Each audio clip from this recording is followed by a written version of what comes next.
यो बेला म यतिले आफ्नो स्कुलमा अरेस्ट नभएको। So hi guys, this is Praveen and this is story time on how I nearly got arrested in my school के 17 वर्षको उमेरमा कसैलाई लिन पुलिस आयो भने सोच न त्यसको हालत, त्यसको के भइरह होला हालत। बेसिकली यो सुरु हुन्छ हाम्रो स्कुलमा। हाम्रो स्कुलको नाम हामी दिउँ red bull school. So basically red bull स्कुलको क्लास 9 मा हामी भर्खर पुगेको थियौँ क्या। अनि त्यो बेला हामी सबले फ्री फायर धेरै खेल्ने गर्थ्यौँ। फ्री फायरको टाइम थियो क्या त्यो बेला। अनि त्यसपछि के भयो भनेदेखि एउटा एउटा केटा जसको नाम हामी दिउँ लड्डु। लड्डुले चाहिँ के सिक्यो भनेदेखि फ्री फायरको आइडी अरूको ह्याक गर्न सिक्यो क्या।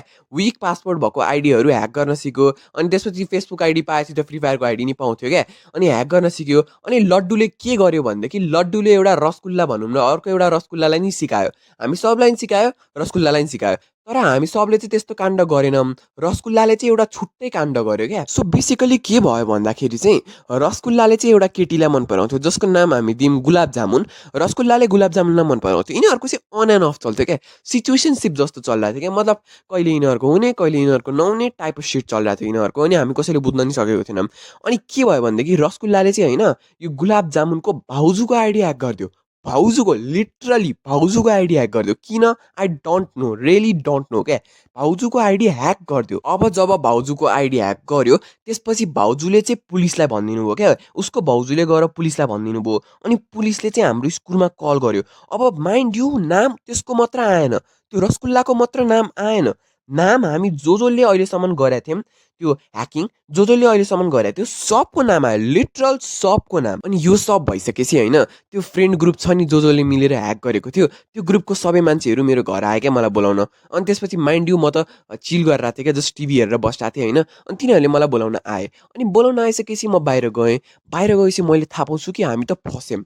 I was literally so sucked क्या। मतलब मेरो त मुटु ढुक ढुक ढुक ढुक गरेर यस्तो तर्सिसकेको थिएँ म त होइन। अनि we went for a walk. अनि भोलिपल्ट हाम्रो मर्निङ क्लास थियो क्या। हाम्रो मर्निङ क्लास हुन्छ स्कुलमा होइन। अनि हामी प्रिन्सिपलको कोठामा गयौँ। एन्ड अनि अब प्रिन्सिपलको रुममा गयौँ होइन। अनि what do you expect from a Nepali principal? Of course होइन, हाम्रो पूजा त गर्दैन यस्तो काण्ड गरिसकेपछि। अनि हामीलाई थर्काउन थाल्यो क्या स्ट्रेट अप। हामीलाई एउटा पेपर देखायो जहाँ पुलिसले चाहिँ हाम्रो सबको आइडी, हाम्रो सबको नामहरू होइन भनेको थियो। अनि त्यसपछि के भयो भनेदेखि हामीलाई चाहिँ सोध्यो तिमीहरूले ब्लू फिल्म नि हेर्छौ हो भनेर सोध्यो क्या। And we were like what the fuck is going on. किनकि पास्ट इयरको मान्छेहरूले ब्लू फिल्म हेरेको भेट्टाएको थियो क्या। अनि त्यसपछि वी वर लाइक हामीलाई चाहिँ किन जोडेर तिमीहरूले नि हेर्छौ तिमीहरूलाई we were like what the fuck is going. अनि अब यो सबै भइसकेपछि चाहिँ होइन हामीलाई प्यारेन्ट्स बोला भन्यो क्या। हामीलाई पहिला सुनायो होइन, कडा सुनायो हामीलाई। अब तिमीहरू बच्चा भएर यस्तो गर्ने, तिमीहरूले बरु आइटीमा गएर पछि यस्तो गरेको भए तिमीहरूलाई कति फाइदा हुन्थ्यो, ह्यान त्यान टाइप अफ सिटहरू दिन थाल्यो होइन। अफकोर्स दिन्छन् हामीले यस्तो काण्ड जो गरेको छ होइन। अनि त्यसपछि हाम्रो प्यारेन्ट्स बोला भन्यो क्या दिउँसो। अनि त्यसपछि हामीले प्यारेन्ट्स बोलायो। मेरो मम्मीलाई मैले भनेँ क्या। मेरो मम्मीलाई कल आएर बोलायो, छोरालाई त पुलिस लिन आएछ भने। अब मेरो मम्मीलाई अलि ट्रिगर गर्दैछन् त्यो मान्छेहरूले, स्कुलको मान्छेहरूले अलिक ट्रिगर गर्दैछन्। अनि मेरो मम्मीले थर्काइदिनु भयो क्या। मतलब पुलिस आएर जान्छ भनेर टाइप अफ सिट दिनुभयो क्या मम्मीले। अनि आई वाज लाइक लिटरली क्या, लिटरली सी सेड द्याट क्या। अनि त्यसपछि अनि इभेन्चुअली के भयो भनेदेखि चाहिँ होइन हामीलाई चाहिँ के अरे पुलिसले छोडिदियो एकचोटिलाई। तिमीहरूले अब ल बच्चै छौ, तिमीहरू स्कुलको छौ भनेर एकचोटि छोड्न लगाएको भनेर भने। बट पछि गएर हामीलाई के थाहा भयो भनेदेखि एक्चुअलमा पुलिस कम्प्लेन आएकै थिएन क्या। एक्चुअलमा पुलिस कम्प्लेनै थिएन यो। एक्चुअलमा भएको के भने रहेछ भनेदेखि जस्ट स्कुलमा कम्प्लेन गरेर रहेछ त्यो भाउजूले। अनि स्कुलमा कम्प्लेन गरेपछि स्कुलले चाहिँ हामीलाई तर्साउन होइन। अब हामीले त केही गरेको छैन, गरे त त्यो एउटा रसगुल्लाले हो। अब रसगुल्लाले गरेको छैन, रसगुल्लाले हामीलाई फसाइदियो नि त हामी नि छौँ भनेर।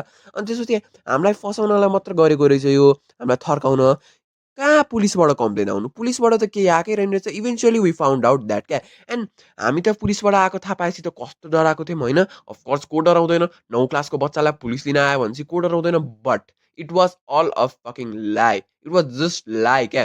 अनि त्यसपछि त यस्तो, त्यसपछि 1 वर्षपछि जति थाहा भयो कि कति महिनापछि थाहा भयो होइन। अनि त्यसपछि like we were like fucking suck. अनि अहिले अब 2 वर्षपछि होइन मलाई रियलाइज भइरहेछ कि वी वेर सो डम क्या। यति we were literally so dumb. We really thought कि पुलिसले हामीलाई आएर लिएर जान्छ and we will get arrested. Literally we were so डम।